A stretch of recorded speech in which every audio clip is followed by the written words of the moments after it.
Compliance is a profession where people work tirelessly to make the world a better place. And there are hundreds of amazing and inspiring women who have helped the field develop into what it is today. Great Women in Compliance is part of the Compliance Podcast Network, so join Mary, Shirley, and Lisa Fine as they talk with women in compliance who are making a difference. Welcome to the Great Women in Compliance podcast on the Compliance Podcast Network and sponsored by Corporate Compliance Insights. This show is hosted by Lisa Fine and Mary Shirley. I'm Mary Shirley, and today I'm thrilled to have Kelly Paxton on the show. She is such an expert at certain areas of white-collar crime, and I know this is going to be a really interesting show today. So welcome, Kelly. Please tell us about your working history and what led you to specializing in fraud. So thank you so much for having me on. My working history was like nothing I could have planned. I got out of college, I became a stockbroker and a bond trader. And while I was a stockbroker, we had a client who was arrested for wire fraud. And I always knew he was like hinky. And yeah. And one day a special agent from Customs called, and this was before, know your customer, KYC. And said, we might be sending a subpoena down. So what happens is he gets wind of it and his money is gone. Well, fast forward a year later, I call her up and I say, I knew he was hinky. I want to do what you do. And 6 months after that, I'm in Georgia shooting guns, driving fast cars, and I became a special agent. So I had literally never touched a gun until I was 30 years old. Mm-hmm. And they hired me because of my background in finance. And I was just incredibly lucky, and I couldn't believe I got a paycheck to follow people, go through bank records and all of that sort of stuff. I did that for about 5.5 years, and then my husband got a job in the middle of the country with no border. So customs, no border, didn't work. So I stopped doing law enforcement for a couple of years. I did security clearances for the government. And then we moved back home to Oregon, and I started working at the sheriff's office. And I came and got my certified fraud examiner, and I became the fraud analyst for their fraud team. And one day I realized that all my suspects for embezzlement cases were women, with the exception of one man who I say stole like a woman. And it literally, meaningless and other reasons. But I started Googling the term women embezzlers, and I find this term pink collar crime. And it kind of changed my life, because when I was a special agent for U.S. Customs, I arrested your typical bad guy, money launderer, drug dealer, pedophile, wire fraud, scary people. And then I go to the sheriff's office and I'm arresting moms, like nice people that I would have, their kids went to school with my kids. And it was a total change for me to see that good people make bad choices.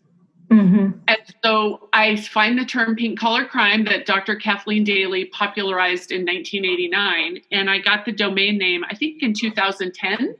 And I just have, kind of created a niche, like, no other niche, pinkcollarcrime.com.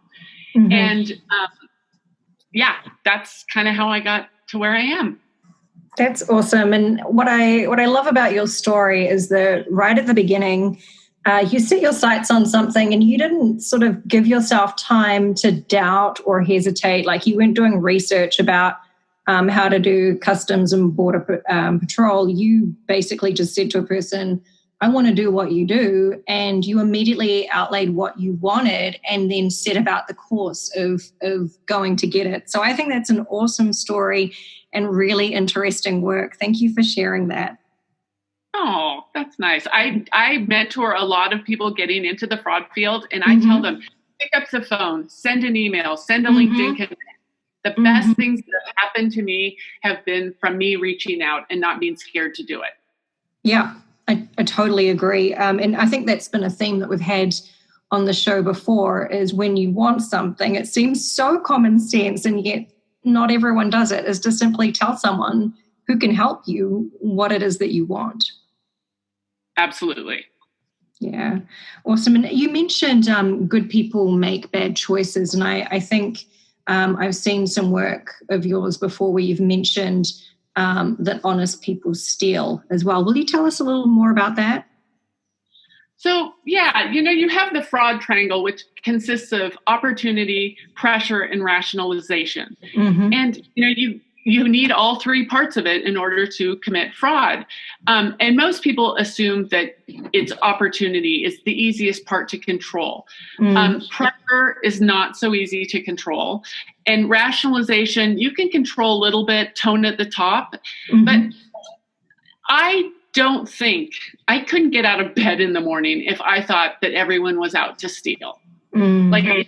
But I think as the day progresses, sometimes for people, something happens and then they make a poor choice. Like, their kid is sick or their spouse has left them, or COVID-19. I mean, I'm working on a new presentation about COVID-19 and the fraud triangle. People that have never experienced this before, going months without, paychecks, getting fired, getting laid off, not being able to get unemployment, they're going to make choices that they didn't think they ever could make.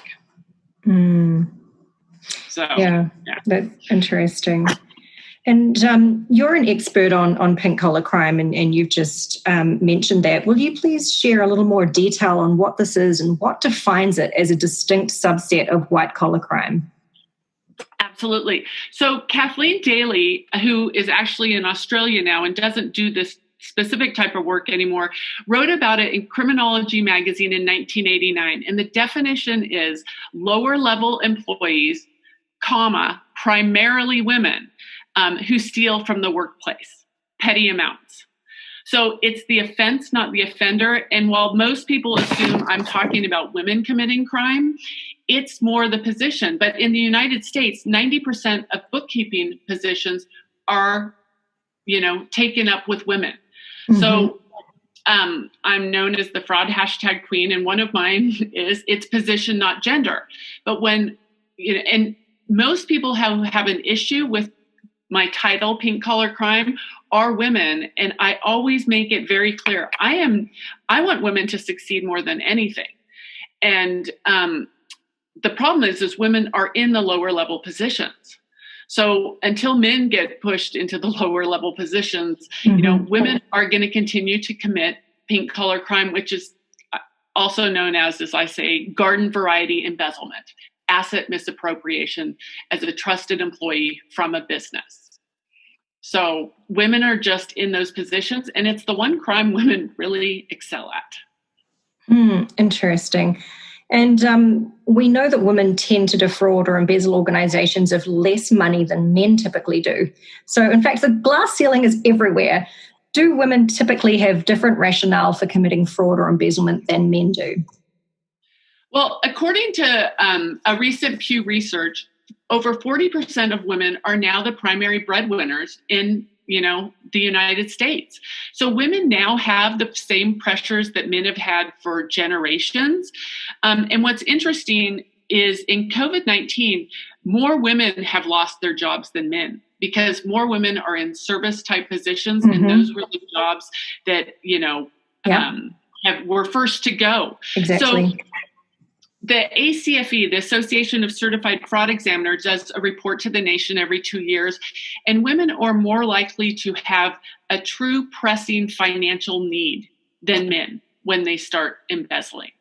So, women are just, they're in the primary breadwinner's position more now than they ever have been. So if I understand you correctly, it tends to be the fact that women are less likely to steal just for pure greed and more likely to steal when they have circumstances where they need to meet some kind of financial obligation, and they've got to find a way to do it rather than just, I like money.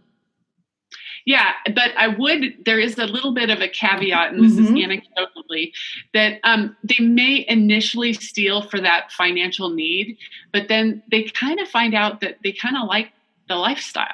And so it may start out truly as a need. It even could start out as an accident. I have seen cases where it started out as an accident and they're like, I wasn't supposed to get that check. Oh, oops, no one noticed that. And then it happened. But they like the lifestyle. I mean, they like going to Olive Garden instead of McDonald's. And And then it really spirals out of control. It never gets less. They never stop. So it may start with the need, but then they get used to it.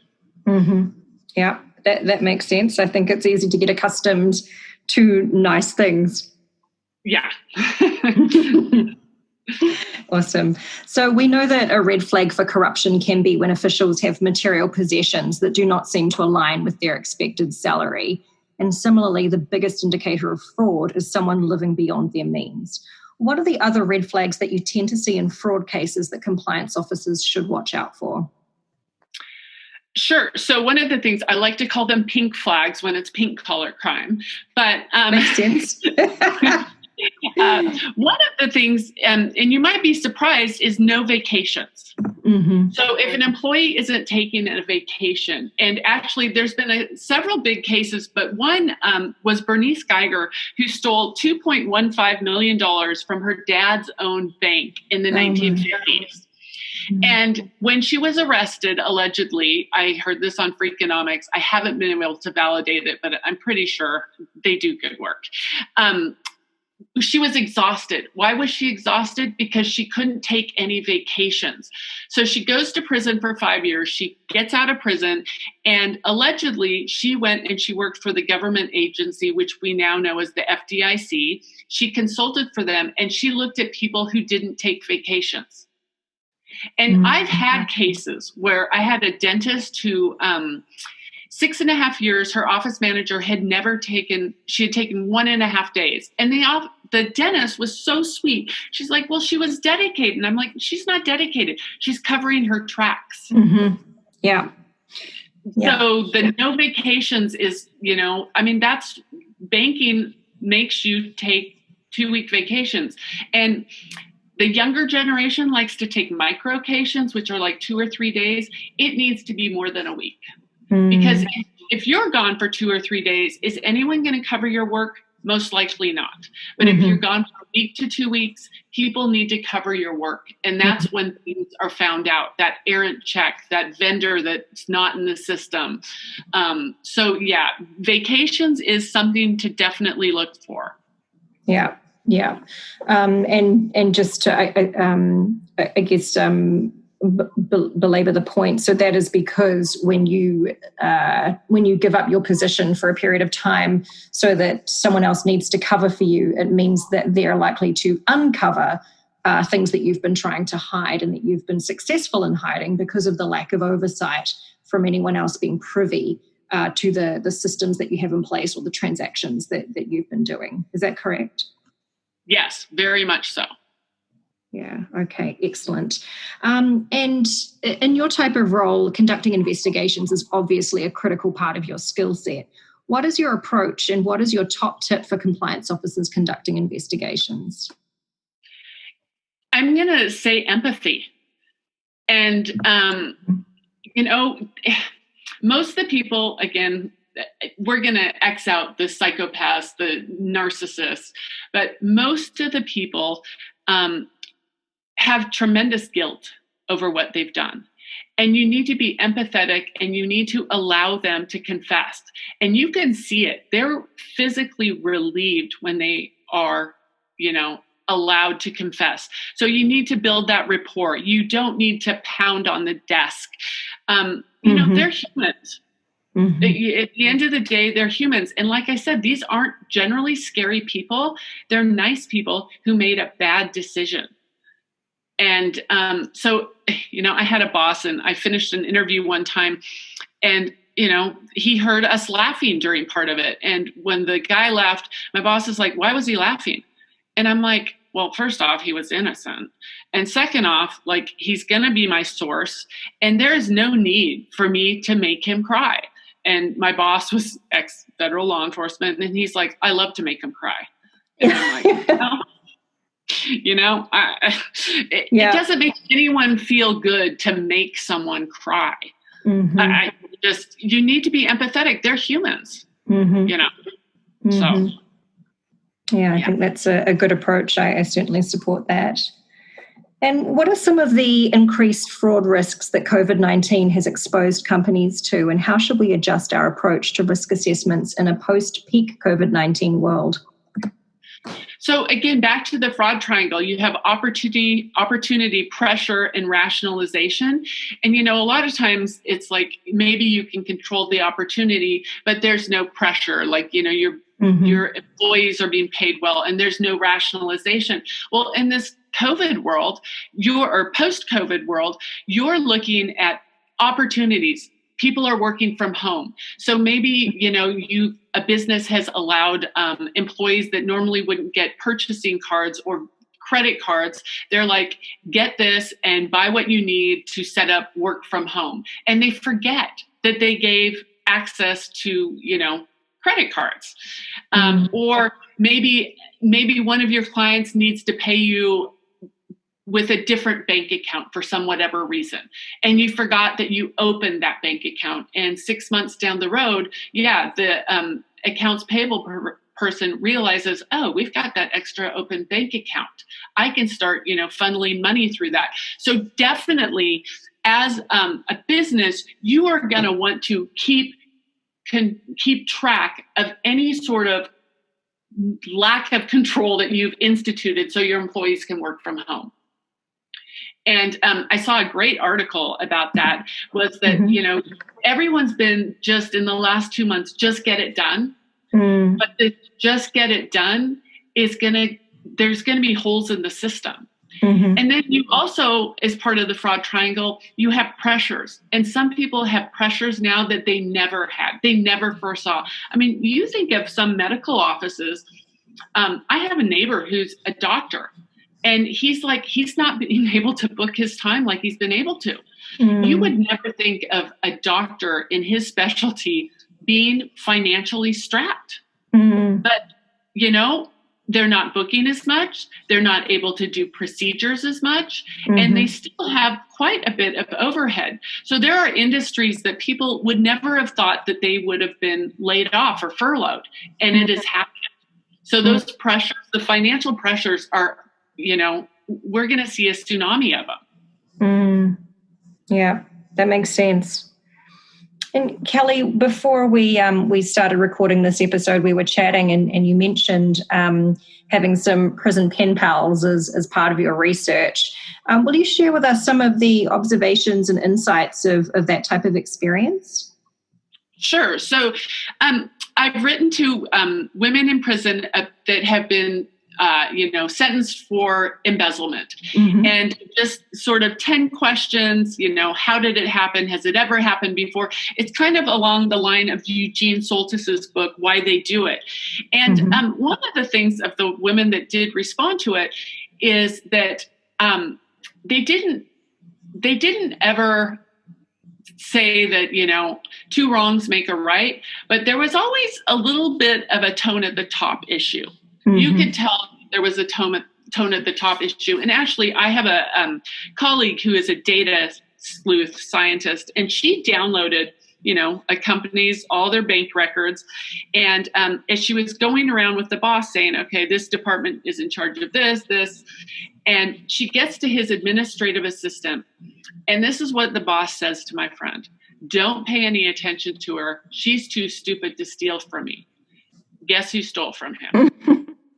Yeah. So that sort of tone at the top, I do see that in my sort of prison pen pals, and that goes to rationalization.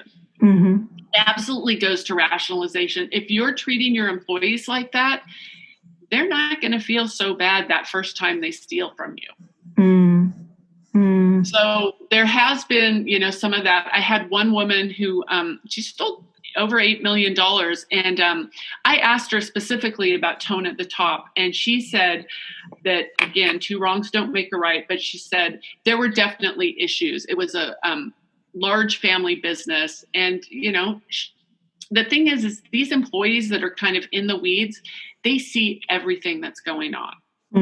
They know where all the payments are going. They know when you get a business owner who goes to, say, a conference and takes their family and comes back with the Black American Express and says, fill out my expense report. And the administrative assistant sees that they're writing off, all sorts of expenses for the family that went on that trip. What happens when that administrative assistant gets a text from their kid saying, hey, mom, I need the last $50 or $200 for my school field trip? Their mind goes to, you know what? My boss just wrote off a $20,000 family vacation against the business, not paying taxes on it. What's 50 or 200 bucks? And it might start with 50 or 200, and next thing you know, it's a lot. Yeah. And something that you mentioned there reminds me of another, this is, I think, anecdotal as well, observation that I see, which is people have somehow convinced themselves that the company owes them in a certain way, that they're entitled to it. And so when you're talking about how you're treated in terms of that tone from the top, when people feel resentful, not that it's a valid excuse or a justification, but I think it's more likely to help people who are already on a slippery slope to feel convinced that taking what is not rightfully theirs, in their mind, it is rightfully theirs and that they have somehow earned it. And I do wonder in this COVID world where a lot of people who haven't necessarily lost their jobs but have received cuts to their salaries, whether it will have a similar effect on those individuals who are affected in such a way. Absolutely. I mean, the post-COVID world, I think we're just going to see so much fraud and different types of fraud, not only embezzlement, but you're going to see, the loan fraud for the PPP. And I know of a case where a spouse was working for a business and they were filling out the documentation for the PPP, and the numbers were getting a little bit exaggerated. And they went to their spouse who had personal experience with this, and they talked to the CEO and said, you're going down a really slippery slope. And the CEO was kind of like, well, the numbers would be true had COVID not happened. And it's, and you see huge corporations like AutoNation that got a $77 million loan. Granted, they turned it back, but a statistic for an arrest, whether you arrest some small little embezzler or some white collar criminal, it's still one arrest. And it's a lot easier to arrest some small time crook than, the CEO of a major corporation. And people will think that, well, they would rather go after the CEO of a major corporation like the Department of Justice or, the FBI. And it's like, those people are lawyered up and it will last years. Why don't we go after someone who, can't lawyer up and we can get the quick statistic? Yeah. And people don't understand that that's how justice sometimes, unfortunately, works. Yeah, that's a good point. So, Kelly, I wanted to take an opportunity to wrap up the episode with you telling us your most interesting pink-collar crime story. So I had a young woman who, it was when I worked at the sheriff's office, and she was the only one out of all my victims where the victim said, I never liked her. Because usually these people that are in these trusted positions are very well liked. And he said he never liked her. And when, he found out he was embezzled, he actually thought she had stolen $400 on his visa. And so he was so angry with her because she kind of left him in a lurch. And so he called the sheriff's office and he's like, I want to report a theft. She charged 2 things on my credit card. Well, all of a sudden, he realizes something's not right. And it turns out she had stolen $450,000. And he's like, I never liked her, so I never gave her access to my bank accounts. And I'm like, well, you did, because she stole $450,000. And he was shocked. He had no idea how it happened. And this was back when you could do a refund to a credit card that wasn't, the payment wasn't made on. So, there have been controls now that this can't happen. But she was refunding all day long to her various credit cards. And he never looked at it because he owned a wine tasting room in a vineyard. And he said, people come in and they try the wine. And if they don't like it, they, don't buy it. So there should be no refunds. And I'm like, but that's how she stole $450,000. I said, did you ever look? And he's like, well, no, because I just assumed there would be no refunds.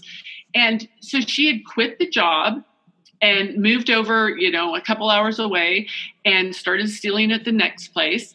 And, he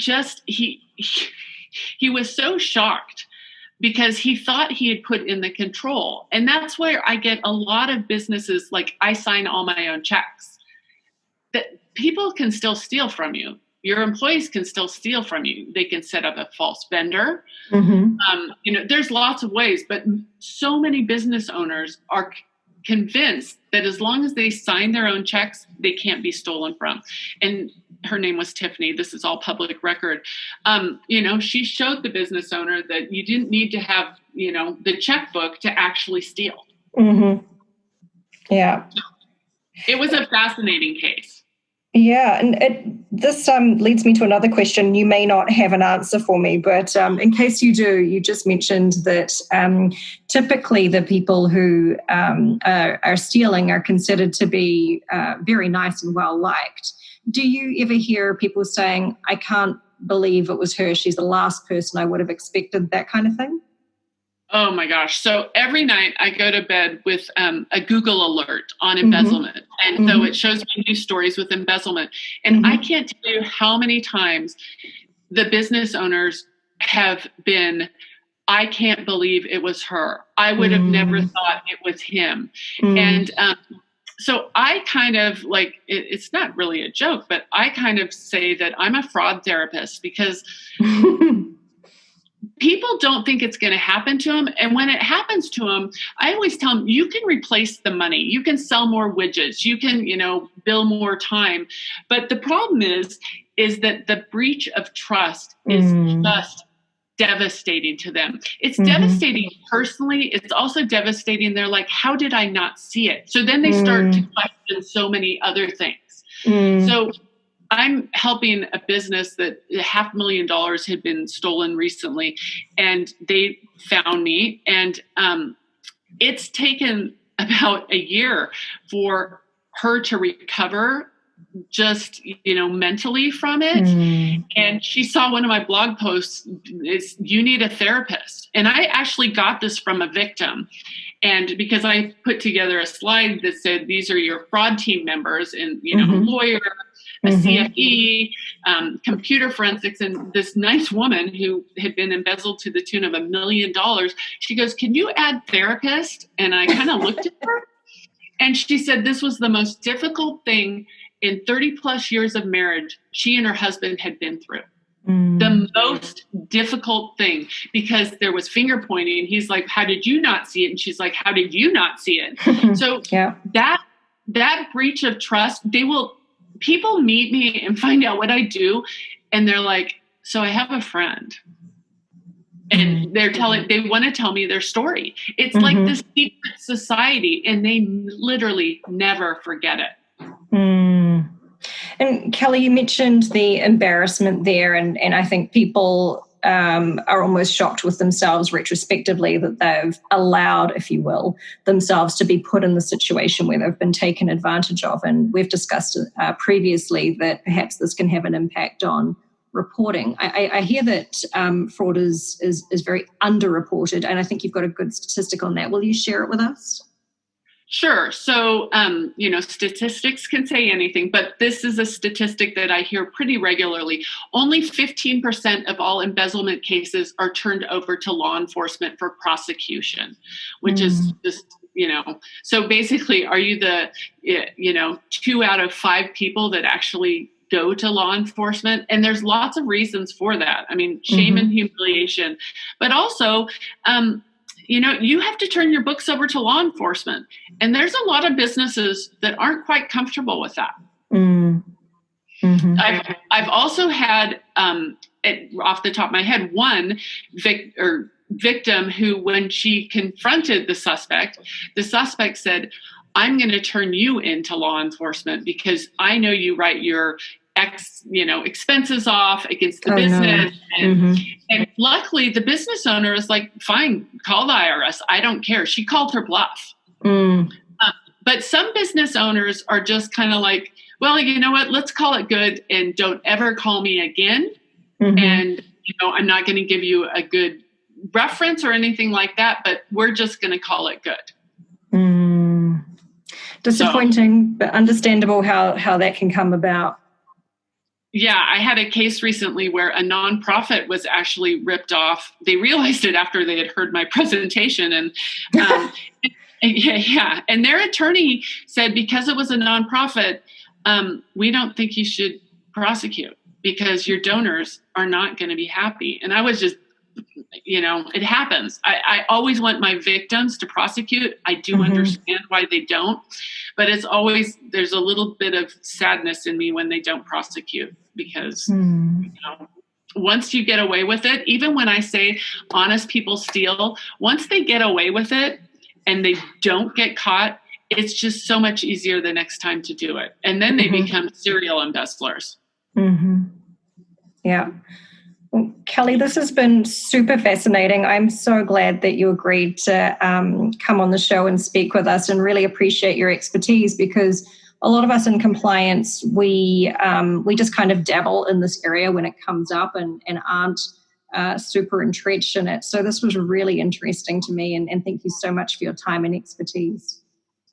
Well, thank you. And I've always enjoyed working with compliance when I've had the opportunity to, because you guys fix the system. I'm kind of just holding one person to task, whereas you guys want to fix the system. And I like that type of work. It's better to stop it before it starts. And I think compliance really does a great job at that. Well, thank you very much for the kind words. I know our listeners will get a little boost in hearing that too. Well, great. Thank you again. Thank you, Kelly. Thanks for joining us for this episode of Great Women in Compliance. We hope you'll join us in honoring the great women in the compliance field by subscribing to this podcast and leaving a review.